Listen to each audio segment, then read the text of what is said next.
Hey everybody, it's Brian back with the games I beat in July and August 2020. I did quite a few games in these few months here, been having fun. And this first one here is Breath of Fire 4. This is a PlayStation 1 RPG, obviously in the Breath of Fire series. I beat the fourth one finally from my save from when I was in college a few months ago this summer, and I started up the fourth one. And I like this one. There was a lot of things that were good about it. The graphics were great. Characters were nice. There were a lot of mini games which I didn't like. I did like the dual storylines where you play as a split dragon between this character here with the white hair. I forget his name, Fi something, and Ryu, who are like one dragon split apart, and you follow his story and Ryu's story, who's found in like a desert, and Nina's looking for her sister with Ray, the like this cat guy, and it's a very good story. The graphics are gorgeous, the music's good. Not my favorite Breath of Fire, but it's very good.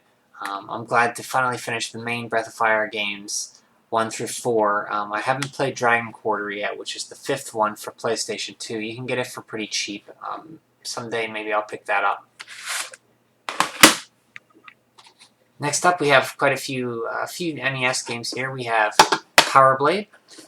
This is a Taito game, published game, or I don't know if they developed it. It's very much like you select your stages. I think there's 1, 2, 3, 4, 5 stages, and then you get a sixth stage. You have an introductory stage, and you pick one of 5 stages, and then after that, you pick and you have a fifth stage or a final stage. The music is great on this. The graphics are great. It's a later NES release. I remember the cover of Nintendo Power had this boomerang on the front with this guy and with this guy here in his armor. The way it works is, let me try to remember. This was a little bit ago that I did it. When you pick the stages, you have this boomerang that you can throw, and you can power it up to be red, which is more powerful. And you also have I think you have other abilities. I can't remember offhand. You'll have to excuse me, but I remember that it wasn't too hard, which was nice. Unlimited continues, which was nice, and it was a very, very fun game. The music was great. The graphics were great. That's about it. I mean, it's just a very high-quality game. Taito released a lot of good games for the NES. If you see a Taito game, they're more than likely very good. Next up, we have Jackie Chan's Action Kung Fu, the Hudson Soft.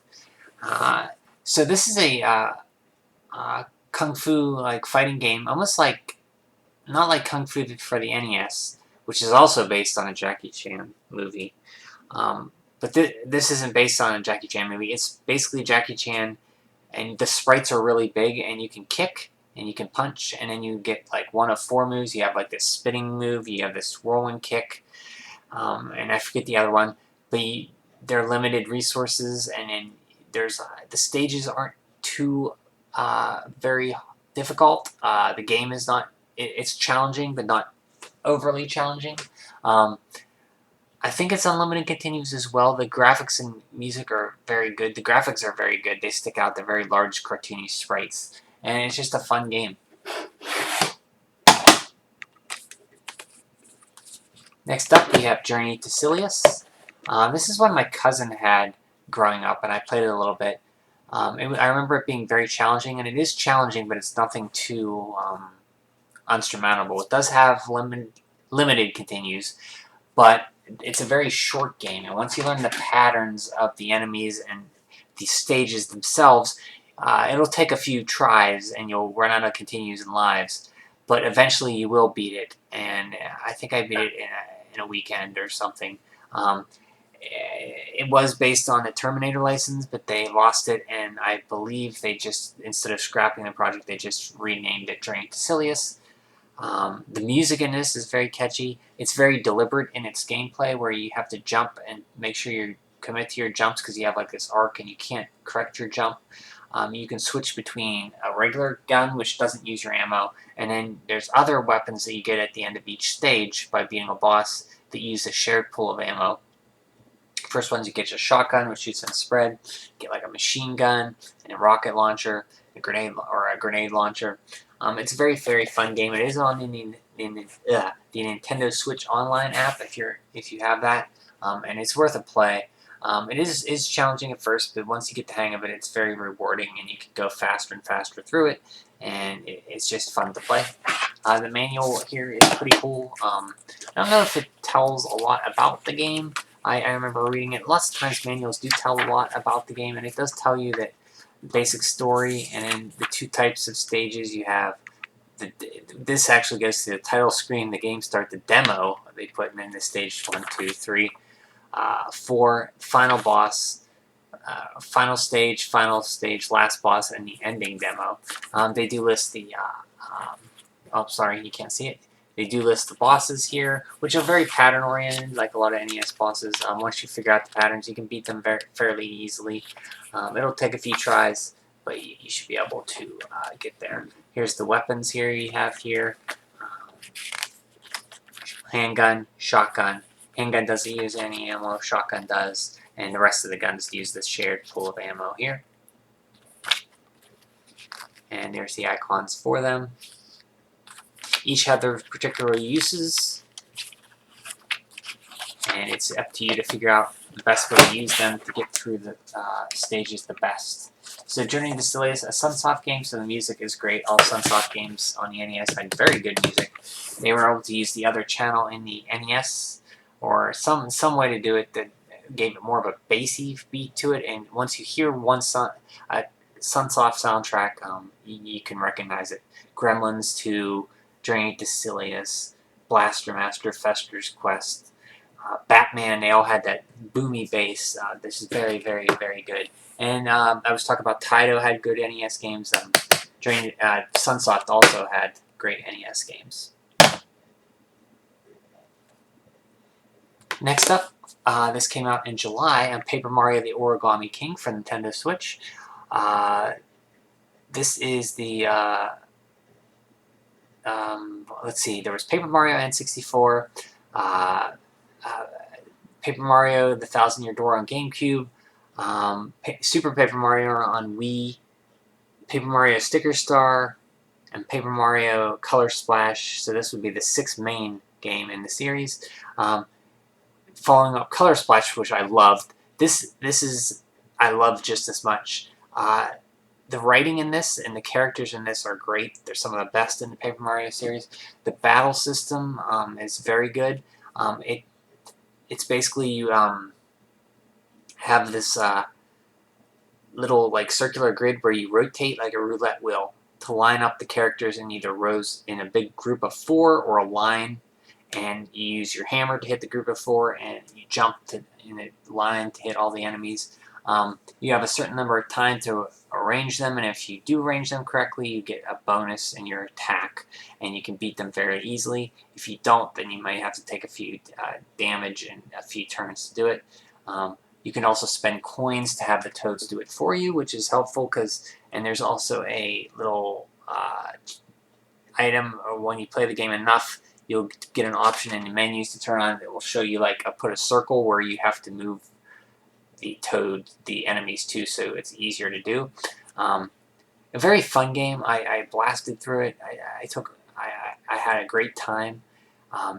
The music, the graphics, the characters, like I said, were great. There's one character in particular that I really, really, really was enamored with, and I actually cried a few times during this game.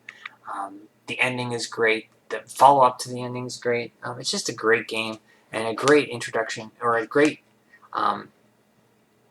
part of the Paper Mario series, which I played all of them. I love all of them. Even the ones that aren't quite loved, like Sticker Star, I love. And I do love Color Splash as well. And this is just one. I haven't played a bad Paper Mario game yet. Next up, we have DuckTales on the NES, and I was surprised. I never beat the original DuckTales. I did beat DuckTales 2 last year, and I liked it. I played this one. My friend had it, and I played it but never beat it. I think I did beat the game with the best ending, but you can get like a normal ending, a best ending, and a bad ending, and then there's like an ending where you don't get any money at all, which is kind of weird to do. But there's some challenge to it, but it's not overly difficult, very fair, and a good game for anybody to play, really. The play mechanic of jumping on your pogo stick, on your cane. Scrooge has a cane. He jumps and bounce. You hit down and B, and you can bounce off enemies to jump higher and kill enemies. Very fun to do. There's treasure hidden everywhere that you jump in the air and diamonds will come out. So your whole goal is to get the most treasures you can. The graphics are good. The sound's good. It's just a very, very good game. Next up is Rockin' Cats. This is Atlas. They developed it and published it. It's a platformer. You're a cat whose girlfriend gets kidnapped, and it's taken into these TV channels. So the level select is a TV screen, and you switch the channels. There's like one, like the first one is like a street TV show, and you have like this the boxing glove that you can hit enemies with, hit against the wall, and it'll spring you back. And you can use it to grapple and swing yourself around. Very, very fun mechanic. The graphics are good, sounds good. Not too challenging. Challenging, it did take a few tries, but nothing too insurmountable, which I love. Very good looking game. And I didn't know much about this game. I'm glad I did beat it. I think there is once you beat it, there's lost focus here. Once you beat it, there's a hard mode. Like, you can go on to these extra long levels where it's even more challenging, which I didn't do. But if you want more challenge, you can do that. It's just a fun game. And here in the back of the box, if I can zoom in, there's the one of the bosses there. And that little bonus wheel here is a key to beating the game. If you spend money, you can get extra lives by winning these mini games that they have, like a roulette or a hoops game. It's a fun game. I do not have the instruction manual for this. I just have the box, so I can't show you that. But it's worth playing.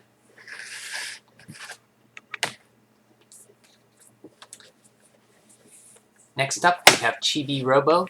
And I played this, picked this up from my save from about 2 years ago.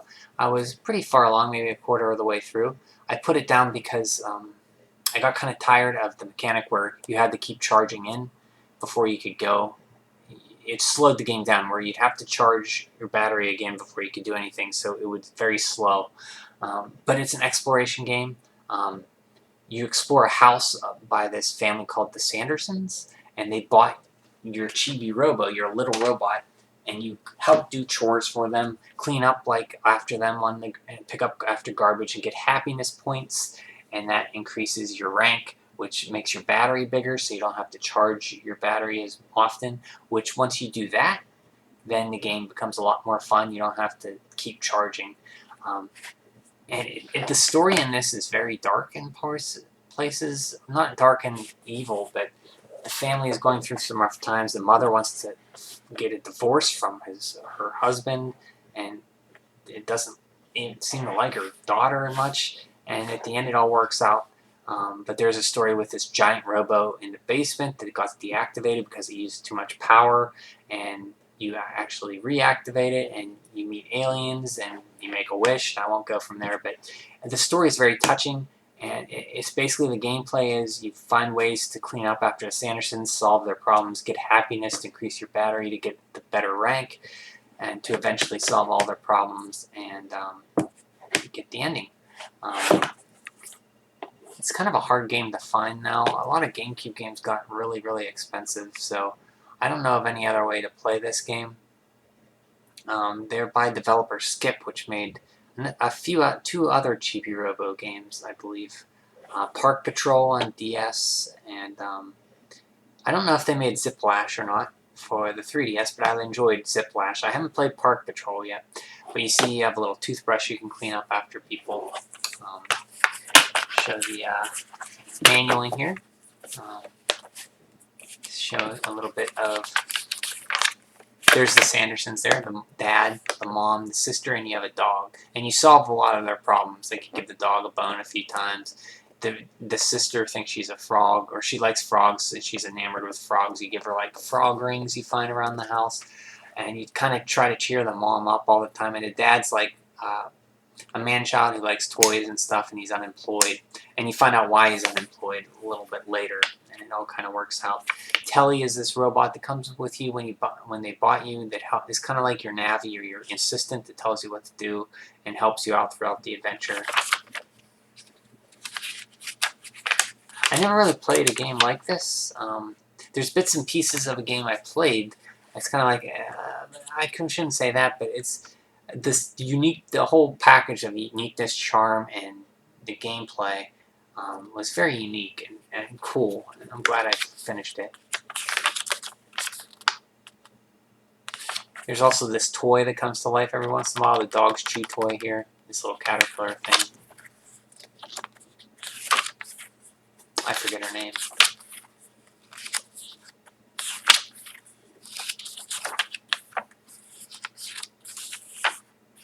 Yeah, see, talk to Telly, it'll tell you like info and tips and stuff. So yeah, staff credits. Seeing if it said anything about Skip here, the developer. I didn't see it. But yeah, I think Skip is in a little trouble now. I don't know if they went under or they're having financial trouble, I've heard. I don't know if that's a rumor or not. But yeah, Chibi Robo is a fun game.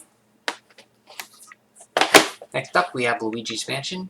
And I never beat the GameCube version. I beat this DS 3DS version and liked it.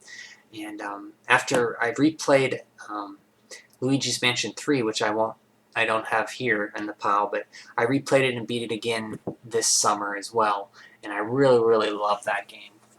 And I love Dark Moon, Luigi's Mansion 2 as well. This one I love as well. It's probably my least favorite, but I still like it a lot. It is short, but that's okay. It's the more challenging of the two. I think the second and third one are a lot easier. This one I died a few times on the last boss, but still a very, very good game. Still looks great today. The ghosts have lots of personality. The lighting effects with the flashlight are great. It makes very good use of the GameCube controller. With the pressure-sensitive buttons for how much you vacuum, depending on how far you push in. And it's just a very fun game. Early launch GameCube game. A lot of people wanted a Mario game and they got this and were disappointed, but it's such a great game. Very, very short. You can finish it in a few days. And it's very fun. The way you get better is you get more money, and it is harder to get the best mansion. To get the most money to get the best mansion, you have to get all the money that you can, and that is hard to get. I think I got like a D. But we're on Luigi's Mansion 3, I got like the highest mansion very easily. And 2, I think I got pretty high as well. All the Luigi's Mansion games are worth playing.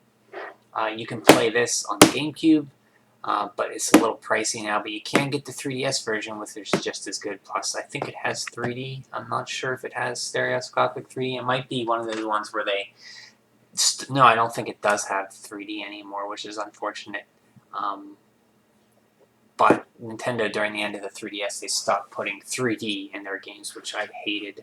I loved the 3D in the 3DS, but great game, Luigi's Mansion.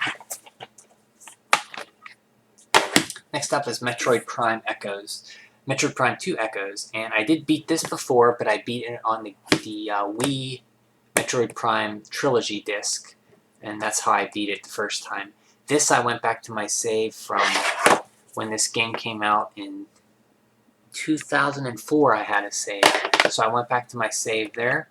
I had a strategy guide for it, so I kind of looked where I was at and found out where I was at.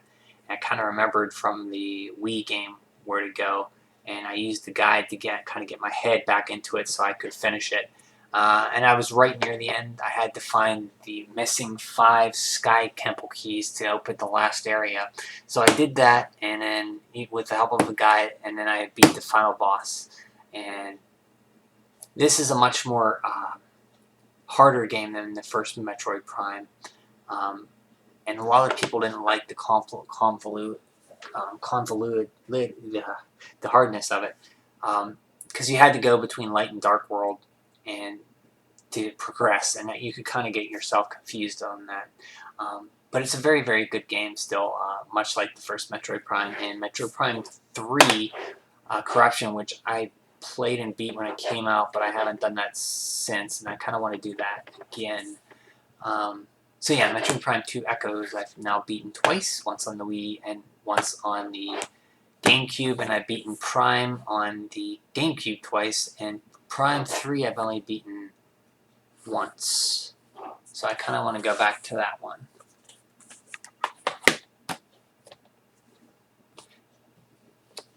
Next up we have Streets of Rage 4, and I absolutely love this game. It's my favorite of the Streets of Rage games now. I have a fondness for 2 because my friend had it and we used to play it. And I do have that one. I beat it this year. 3 is very hard. I only beat it with a Game Genie. Never played that growing up. And 1 I've never played other than on the Game Gear, I think I played it. But 4 is my favorite one of the bunch. I beat this, started off on easy, then beat it on normal, then beat it on hard with people. I never beat it single player by myself on hard, but I did beat it hard with other people, with another person helping. The graphics, music, everything about this game I love. There's something about a good beat 'em up where you hit people and it really feels good. And this really feels good when you beat people up, which is a key staple of a beat 'em up. Final Fight had that, Streets of Rage 2 had that, and this has that as well. Lots of unlockable characters.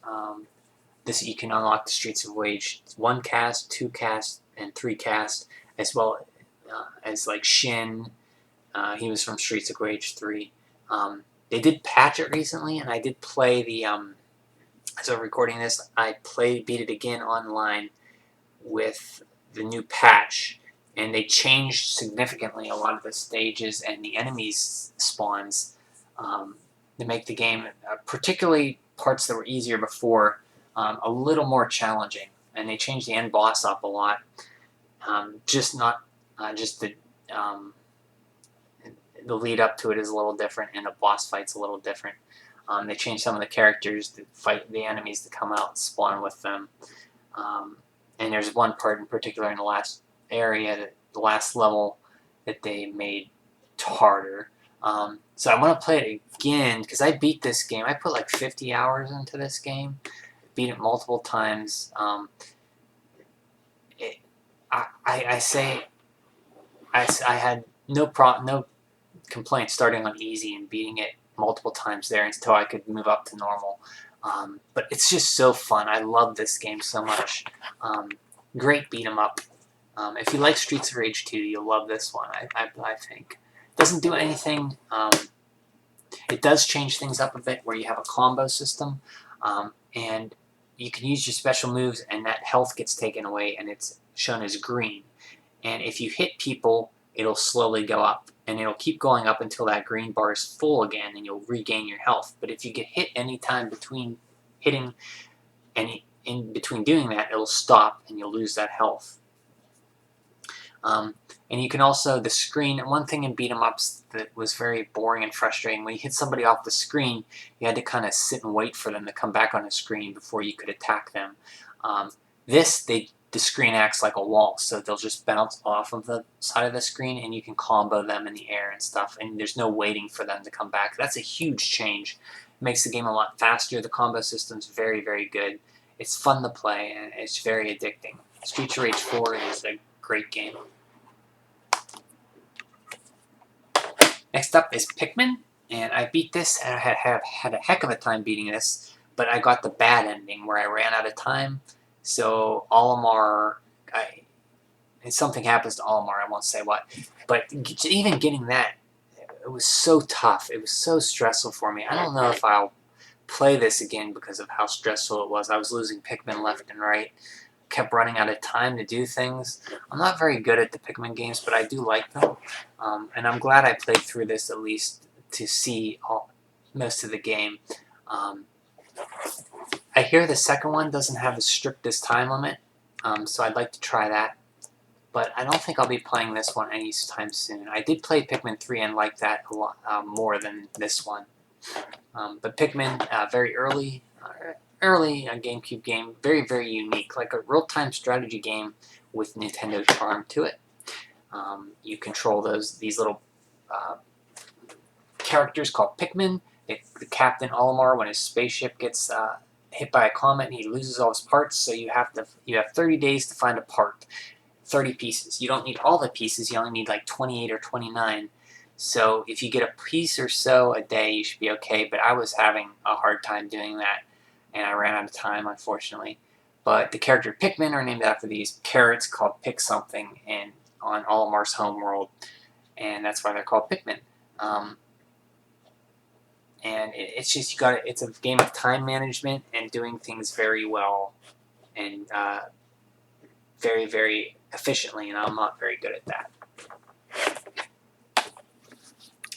Next up, one of the last Metroid games I never beat, and that's Metroid Other M. There's a lot of bad things people say about this. The story is one of them, and I always heard about the story being bad, but that didn't bother me as much as the main thing that bothered me was the lack of openness to this game compared to other Metroid games. It doesn't really open up to explore where you want until the last part of the game, the final stage, lap of the game, I should say. Once you beat, if something happens and you can actually go back and find the missing secrets. That was the biggest problem I had with the game. Another problem was it took me a while to get used to. So you can play it with a Wii Remote sideways, and it works very well that way, and that's fine. I have no problem with that. But when you want to fire your missiles, you have to point at the screen. You can't fire missiles unless you're in first-person view.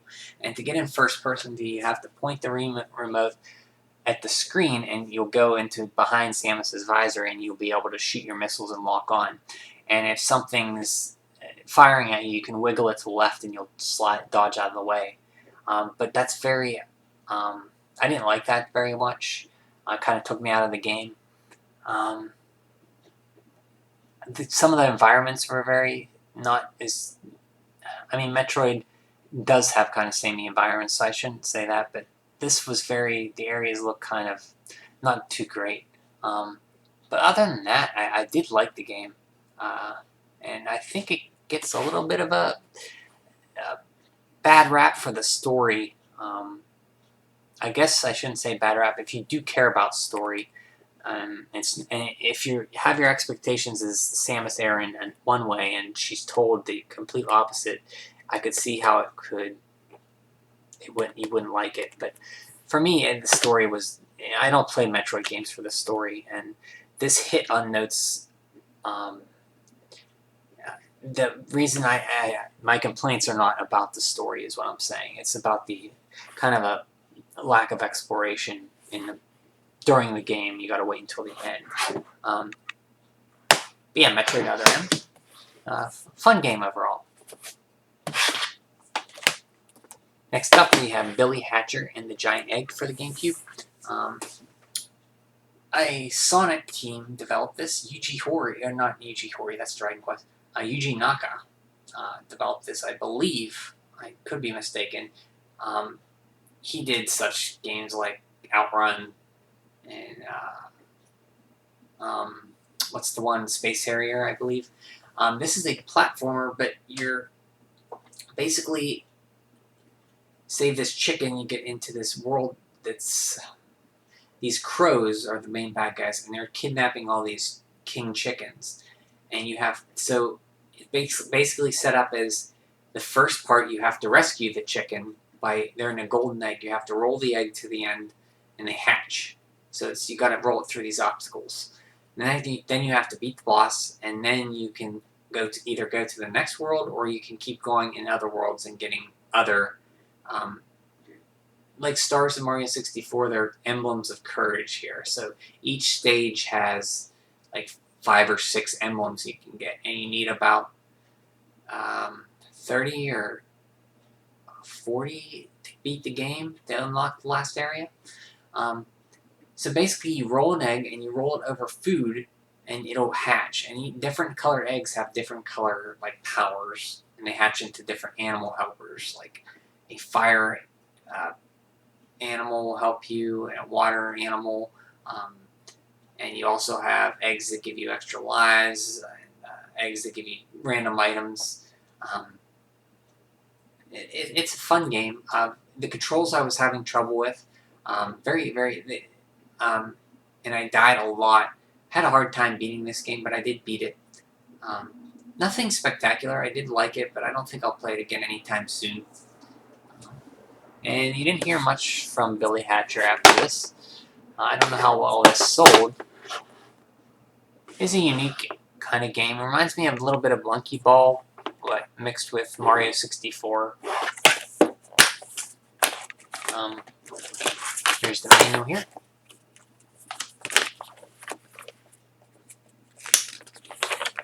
So here's your characters here.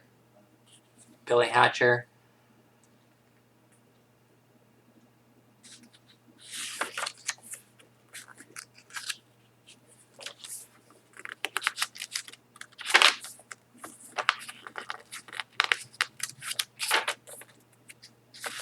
Here's the emblems, there's stars in Mario Scout or Mario 64. Chicken coins were kind of hidden, red coins in Mario. You can find so many of them, and they're hidden. They give you an extra bit of challenge if you want that. Blue coins and chicken coins are they're during mini games. You gotta collect them 1-up, and then food that you roll over to make your egg heart bigger to hatch when you roll over so much food. And here's your little power buddies you get when they hatch from eggs. Some of them here, and they each have different powers and different egg colors. Maybe the fire one's red. Here's one that's ice. His name's Richie. I didn't use them a lot, but they do have certain things. You can use them a few times and then they'll go away. And that's Billy Hatcher. And there's a receipt here. I got this on June 1st, 2012. And it was $11.47, and I paid $7 for it. So I didn't beat it from 2012 until now. Next up is Star Fox. Oh wait, I got the wrong one. Star Fox. Let me get Star Fox Adventure. One moment.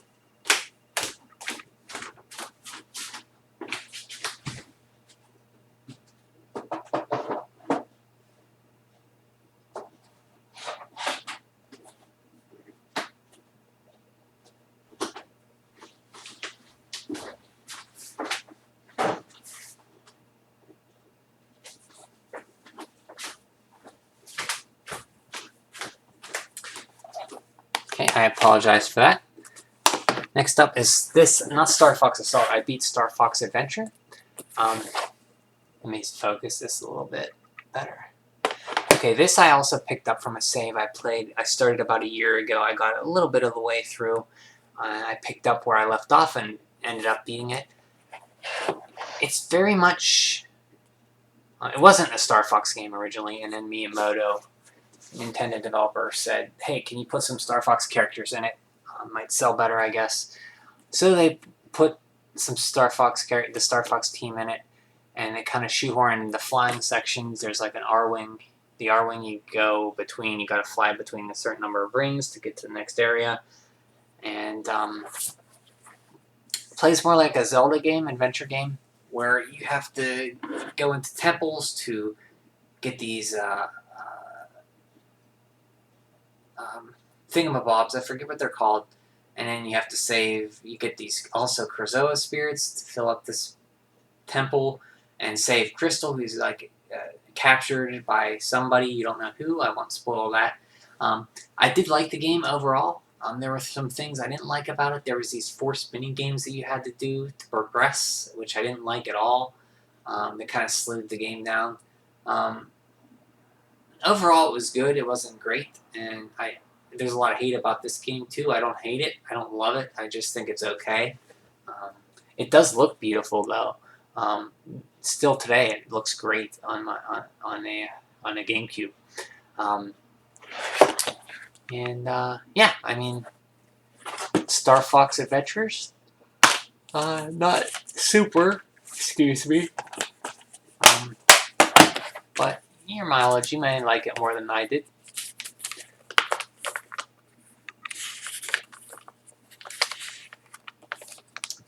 The Prince Tricky is a dinosaur that you ride. She's like your Navi companion. It's this dinosaur kid that you rescue early on, and you feed her things, and she'll do like tasks for you, like dig up items, and she has a fire breath. She'll you have to use to solve puzzles. Overall, it's an okay game. Next up, I replayed Dragon Quest VI. I beat this for the first time maybe a year ago, and I didn't remember much about it, so I wanted to play it again, because this was one of the few Dragon Quest main series games I haven't beaten more than once. I remember I had a difficult time finding where to go.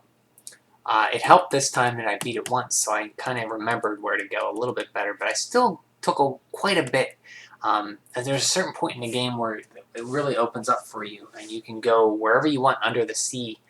And it took me a while to find the ultimate key, and I was fighting so much that I was actually leveling up without, really trying, because I was trying to figure out where to go. Dragon Quest VI is I would say it's the most divisive game for a lot of fans. They either love it or they think it's just okay. A lot of people think it's their least favorite. For me, I would say, yeah, it's probably in my lower part of Dragon Quest games, but it's not. That's not saying it's bad. There's not a bad Dragon Quest game out there in the main series that I have played. I still had a great time playing this again. Basically, there's two worlds. I'll try to explain it the best I can. The game kicks off. The hero Wreck, I think that's his canon name, is with Millie and Carver, and they're at a campsite. They blow a ocarina, and they have a dragon comes up, and they ride the dragon to the Archfiend's, the final guy's boss's castle. They go there, and they're about to fight, and they get all separated. They lose. And then you wake up in the village of, it's a mountain village, I forget the name. And you find out later on that there's two worlds. The real world, which is what you think is the world you're in, and the other world, which you stumble upon. When you're in the other world, nobody can see you. You're like a ghost. Until you find this special item that you rub on yourself, and then people can talk and interact with you. But what you find out is actually that world that you thought was the real world is actually a dream world, and the other world is actually the real world. And that's why they couldn't see you, because you were a dream. And what happened was some force is splitting these worlds of the dreams and the reality.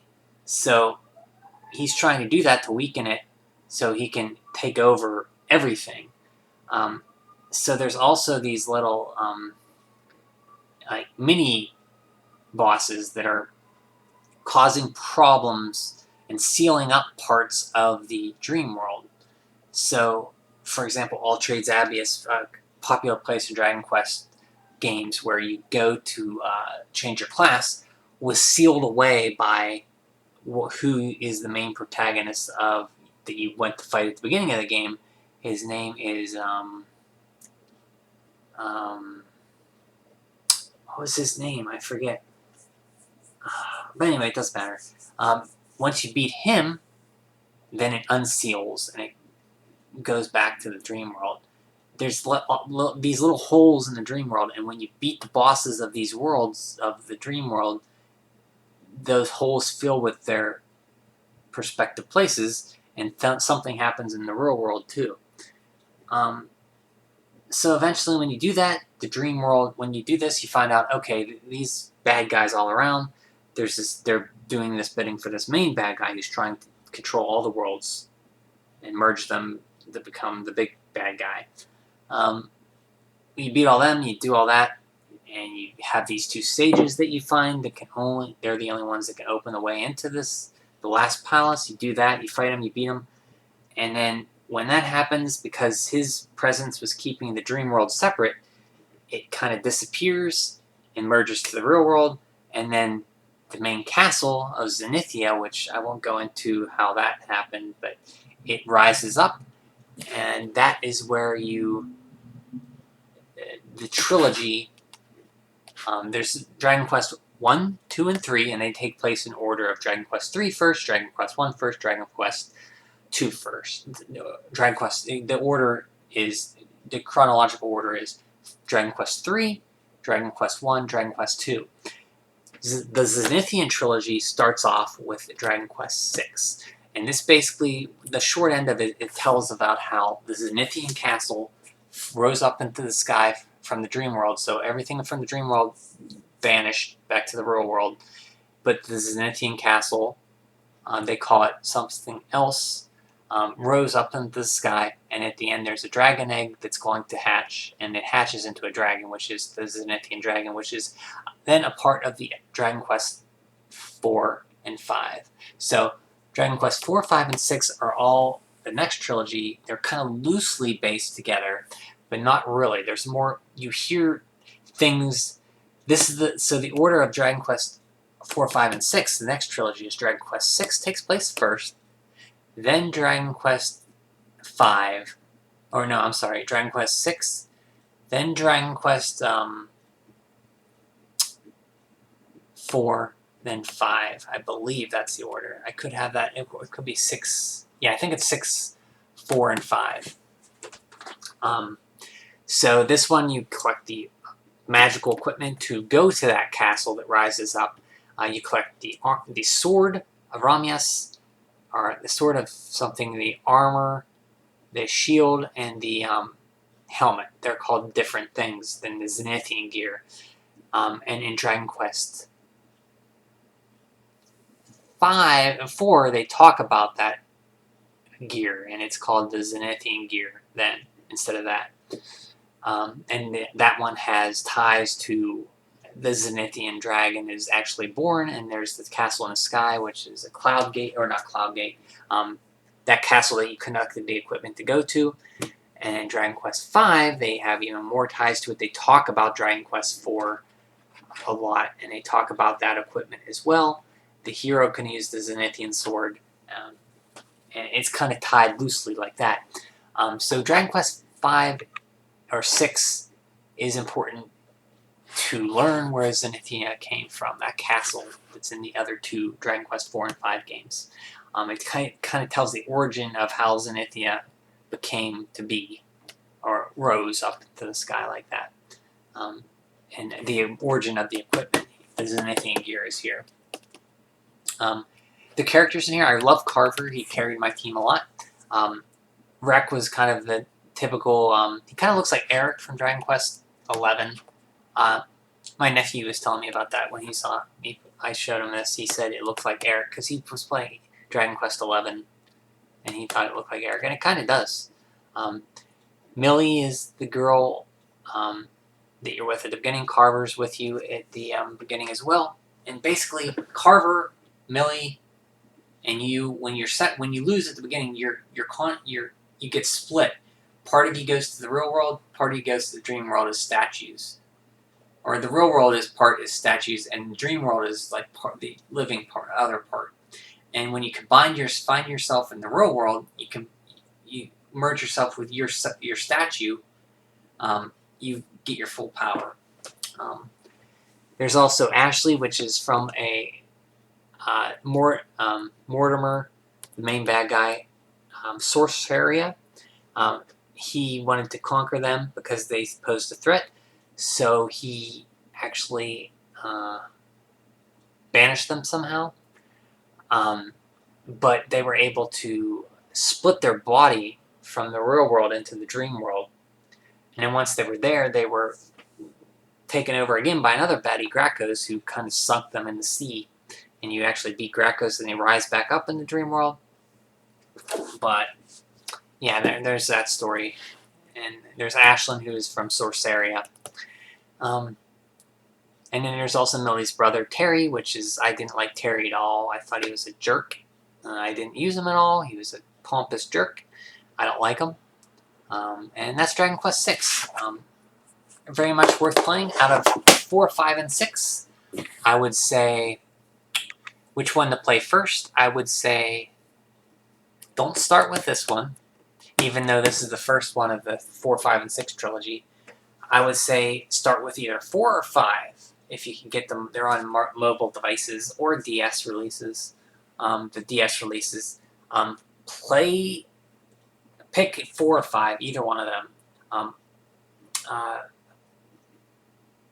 After playing 5 twice and I played 4 3 times so far and 5 twice. I think 5 is probably a more approachable one to start with than 4. I would say play 5 first, because the story is a lot more. There's more story to it. Not saying that 4 doesn't have a story. It does have a story, and it has characters. But I think 5's story is a little more gut-wrenching, and I think it'll hit a lot of people more. But you can't go wrong with 4 or 5 to start with. And then if you want to find out more about Zenithia, play 6. But yeah, sorry. Every time I talk about Dragon Quest, I go on and on. So sorry. I still have some more games to talk about here.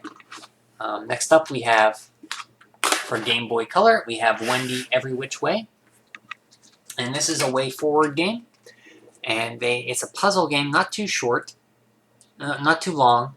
Basically, you can flip gravity like Metal Storm, and you have to go through a set of levels, and you flip gravity, and once you beat the game, you can go to a harder mode. I just beat the normal mode. It didn't take long. It's pretty fun. It's based on a comic, I think. Next, we have Magical Quest 2, starring Mickey and Minnie. Basically, this is the sequel to the Magical Quest starring Mickey Mouse, a childhood favorite game of mine that my friend had. Basically, you play as Minnie in this game, and you can still get the costumes. Very beautiful to look at. You get costumes after you beat a world, and you can change into, I think on this one, I forget what the costumes are in this one, but they're different than the first one. Very much like the first Magical Quest. Magical Quest 3, you play as Donald and Mickey. The same similar game. I did like this one better. I can't say which one I like better. I like the first the best because I played it first on Super Nintendo, but both of these are good. And there is a port of this on the Genesis and Super Nintendo called The Great Circus Mystery. Next is Medal of Honor Infiltrator, and I really was surprised by this game. I loved it a lot.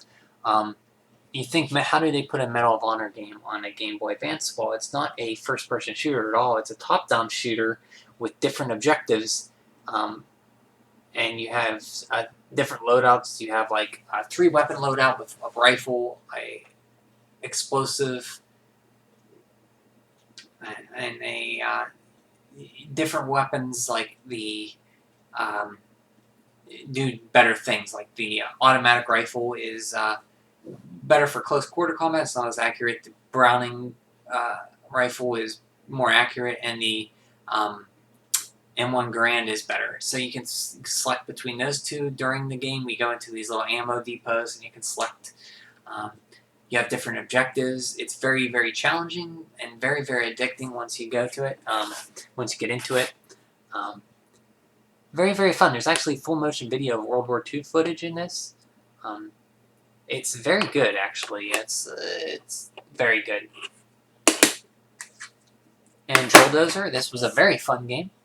You're basically this thief in a drill, and you control the drill with your shoulder buttons on the Game Boy Advance, and you shift gears once you see it on the screen. This overlay comes out. Once the second you hit it again to go in a second, you'll drill faster and harder. Do it again to go third, but you don't start off with gears. You have to find them as in chests during the game. And once you get to third gear, you can explore all the parts of the level. It's a puzzle-based game, but not too heavily based on... It's not really puzzles. I shouldn't say it's puzzle-based, but it's very, very fun. It's made by the Game Freak Pokemon developers. It has a rumble feature, which I didn't use. I played it on a Game Boy Player, which you could... it had a game, so you can use it to rumble with it on the Game Boy with the GameCube controller. But I didn't. I ended up using my. I played it with the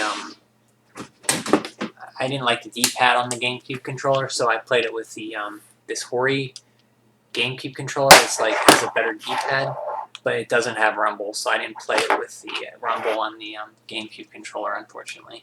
I did play it with a little bit with it, but I just needed a better D-pad. So yeah, that's Drill Dozer. And last up is Klonoa, Empire of Dreams. This is the first Klonoa game I ever played and beat. It's a puzzle platformer through and through. You have a double jump in Klonoa, but only when you grab an enemy and throw them. So it's very platform based, and there's different. You got to figure out how to get to different platforms to get the items you need to get to the end of the stage, and it's pretty fun too. There's a sequel called Klonoa Dream Tournament on this that I have, but I haven't played it. I'll save that for another time. And wow, that's everything I beat for July and August 2020. That's a long video. Thanks for watching, and I'll see you again next time.